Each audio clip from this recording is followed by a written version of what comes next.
नमस्ते, मैं मधु। और आज का मेरा टॉपिक है कि ट्विन फ्लेम असेंशन पाथ में जो स्पिरिचुअल माइलस्टोन रहते हैं तो वो क्या माइलस्टोन रहते हैं और आपको अपने ट्विन फ्लेम जर्नी में आगे किस तरह से फोकस करना चाहिए। ये उनके लिए अप्लीकेबल है जिन लोगों ने ऑलरेडी सोल शॉक जो है वो फेज को कंप्लीट कर चुके हैं और कहीं ना कहीं पीस में हैं। तो उस फेज के बाद ये एप्लीकेबल है। अगर अभी आप सोल शॉक या सेपरेशन के थ्रू जा रहे हो और जहाँ पे बहुत ज़्यादा अभी भी ट्रिगरिंग है एंड ऑल दैट,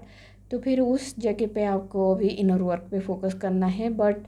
ये बताना चाहूँगा कि सेपरेशन या सोल शॉक में जब आप रहते हो तो वो इतना उस टाइम पे पेनफुल रहता है, इतना ज़्यादा उस टाइम पे तकलीफ़ होती है, तो कहीं ना कहीं हमें आगे क्या होगा वो चीज़ दिखता नहीं है। और बहुत टाइम पे हम फियर में चले जाते हैं कि जो अभी चल रहा है सोल शॉक ये ऐसे ही चलेगा और कुछ अच्छा ही नहीं होगा और सिर्फ बुरा ही होगा। और जब आपके माइंड या तो फिर आपकी एनर्जी इस चीज़ को बिलीव करने लगती है तो फिर आपका जो असेंशन का पाथ है वो डिले होने लगता है, या तो फिर कोई डाइवर्सन लेना स्टार्ट करता है एनर्जेटिकली, राइट। तो अगर आपको उस चीज़ों में नहीं जाना है और आप फास्ट ट्रैक पे अपने ट्विन फ्लेम असेंशन जर्नी पे फोकस रह के आगे आप जाना चाहते हो तो फिर ये माइलस्टोन आपको हेल्प करेगा ताकि आप जान सको कि आपका स्पिरिचुअल जर्नी किस डायरेक्शन में होने वाला है, ताकि आप चाहे अभी कितने भी तकलीफ़ से जा रहे हो वो चीज़ें परमानेंट नहीं है। ये चीज़ें से आप बाहर जल्दी निकल सकते हो और आगे ये जर्नी कंटिन्यू होता है। तो मेनली 3 फेजेस होते हैं आपके ट्विन फ्लेम जब आप सोल सेपरेशन कंप्लीट करते हो, अपना प्यूरिफिकेशन कंप्लीट करते हो। तो जो मेजर माइलस्टोन जहाँ पे आपका जॉय और आपका पीस ग्राउंड होना स्टार्ट होता है वो होता है आपका फिजिकल यूनियन, कि जहाँ पे आप और आपके ट्विन फ्लेम एक दूसरे को रिकॉग्नाइज करते हो कि यस आप दोनों एक दूसरे के लिए हो और आप दोनों एक दूसरे को रिकॉग्नाइज करते हो और आप एक दूसरे को कमिटमेंट देना और एक दूसरे को एनर्जी देना स्टार्ट करते हो। तो ये पहला stage of twin flame coming into union होता है कि तो एक दूसरे के तरफ आना स्टार्ट होते हैं फिजिकल यूनियन में, फिजिकल रियलिटी में, कि आप देखोगे आप दोनों में बातचीत बढ़ गई है या आप दोनों का मिलना बढ़ गया है, दोनों में ट्रिगरिंग थोड़ा कम हो रहा है, अंडरस्टैंडिंग और कम्युनिकेशन बढ़ रहा है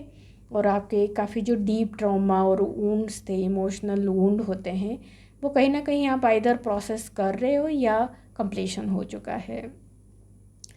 तो ये स्टेज के बाद जो नेक्स्ट स्पिरिचुअल असेंशन का माइलस्टोन रहता है वो होता है ट्विन फ्लेम हारमोनियस यूनियन, कि जब आप यूनियन में आके एक दूसरे के साथ एनर्जी चूज़ करना स्टार्ट करते हो देन नेचुरली आप दोनों की एनर्जी हारमोनाइज होना स्टार्ट होता है। और जैसे कोई ट्रिगर आता है तो फिर आप मिरर एक्सरसाइज के थ्रू उसको हील कर सकते हैं और जो धीरे धीरे आपको जेफिनशिलिया का जो पाथ है उस पाथ के हिसाब से जब आप चॉइसेस करते हो देन वो आपको नेचुरली आपके हारमोनियस यूनियन की तरफ ले सकता है। ये स्टेज में जो चीज़ें देखी गई है कि आइदर दोनों ट्विन फ्लेम एक दूसरे के साथ मिलके हीलिंग करते हैं या तो फिर कभी कभी होता है कि ओनली दोनों में से कोई एक ट्विन फ्लेम जिन्होंने इनर वर्क चूज़ किया है वो भी अगर इनर वर्क कंटिन्यू करते हैं और पाथ कंटिन्यू करते हैं तो भी ट्विन फ्लेम हारमोनियस यूनियन में आना स्टार्ट होता है। और ये स्टेज में आने से पहले जो आपको मेजर सिम्टम दिखना स्टार्ट होता है कि आप आपके जर्नी में आपके स्पिरिचुअल गुरु के काफ़ी करीब आना स्टार्ट होते हो, अपने स्पिरिचुअल फैमिली के साथ काफ़ी पास आना स्टार्ट होते हो और आपका लाइफ पर्पस काफ़ी क्लियर रहता है।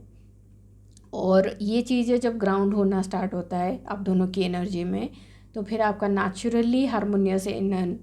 की पाथ जो है या जो एनर्जी है वो जो रिल्म है वो ओपन होना स्टार्ट होता है।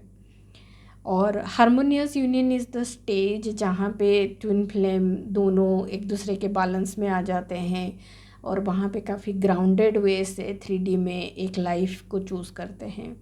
कि दोनों की लाइफ पूरा यूनिफाई हो चुका है कि नहीं, ऐसा नहीं कि एक दूसरे से भाग के एक अलग अलग एनर्जी में रहना चाहते हैं, ऐसा नहीं होता। So you start to unify के मतलब आप दोनों का ग्राउंडिंग रहती है, आप दोनों का लाइफ पर्पस भी एक रहता है, या तो फिर सिमिलर वैल्यूज़ होना आप दोनों को क्लियर हो जाता है। देन आपके फाइनेंसेस, आपका लाइफ, आपका डेली रूटीन्स ऐसे एक दूसरे के साथ ही ग्राउंड होना स्टार्ट हो जाता है। इसके बाद जो मेजर स्पिरिचुअल असेंशन पाथ में माइलस्टोन रहता है वो है परफेक्ट यूनियन। परफेक्ट यूनियन वो एनर्जी है या असेंशन पाथ का वो स्टेज है जहाँ पे ट्विन फ्लेम एक दूसरे के साथ यूनिफाई होने के बाद जो वो दोनों मिलके इनर वर्क करते हैं ताकि वो अपने असेंशन को कंटिन्यू रख सके। और वो असेंशन रहता है टुवर्ड्स गॉड, टुवर्ड्स एनलाइटनमेंट, के गॉड के साथ वननेस अचीव करना है, so that there is no return back to the separation और टू ईगो। हारमोनियस यूनियन के बाद भी आप सेपरेशन में जा सकते हो अगर वो कहीं ना कहीं अंडरनेथ ईगो या कॉन्शियसनेस हील नहीं हुआ है, सेपरेशन कॉन्शियसनेस से हील नहीं हुआ है और आप आपका इनर वर्क या असेंशन स्टॉप करते हो, तो फिर पॉसिबिलिटी इज़ देयर कि आप हारमोनियस यूनियन से सेपरेशन में जाओ,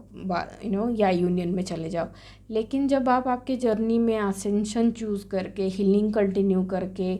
यूनियन कंटिन्यू करते हो, then you reach the vibration of perfect union, जहाँ पे आप दोनों एक वननेस में आ जाते हो with God, with your self.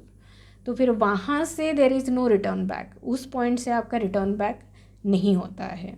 And from that only it is only God, जहाँ पे आपको वो गाइड करके आगे God is going to guide you towards the path, everything is going to be inner. और वो हर कोई जो जर्नी करेगा and they will only understand that. So yes, me और Valentina we are now currently working on our blog towards harmonious union and then unify. हम अपने life को यूनिफाई कर रहे हैं ऑन ए 3D लेवल, ताकि हम अपने एनर्जी को या अपने असेंशन जर्नी को कंटिन्यू रख सके, and then we will continue for our perfect harmonious union. So yes, so this is how you can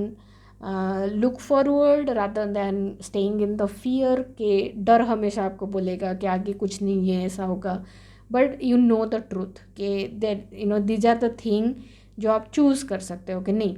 अभी चाहे जितना भी सेपरेशन हो आप उसको हील करके, खुद को सपोर्ट दे के आप हारमोनियस यूनियन, परफेक्ट यूनियन तक जा सकते हो। And it is always said कि आप पहले परफेक्ट यूनियन को चूज़ करिए अपने दिल में, क्योंकि जब आप चॉइस करते हो तो फिर आपको यूनिवर्सल गाइडेंस मिलता है,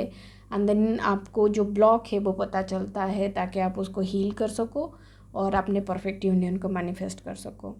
so it is a spiritual attainment रहता है more than any materialistic attainment. But yes, जब आप स्पिरिचुअली इतना हाई वाइब होते हो तो आपका मटेरियलिस्टिक अटेनमेंट अपने आप it's a part of it, but it is more of a high vibration where आपका अनकंडीशनल लव काफ़ी ज़्यादा ग्राउंडेड रहता है। The unconditional love of God is flowing through you and your twin flame, जो एक बहुत ही हाई वाइब्रेशनल स्पिरिचुअल अटेनमेंट रहता है। So yes, this is the video कि जो आप आपके लाइफ को या आपके जर्नी को एक गाइडेंस या एक डायरेक्शन आप दे सकते हो। Thank you.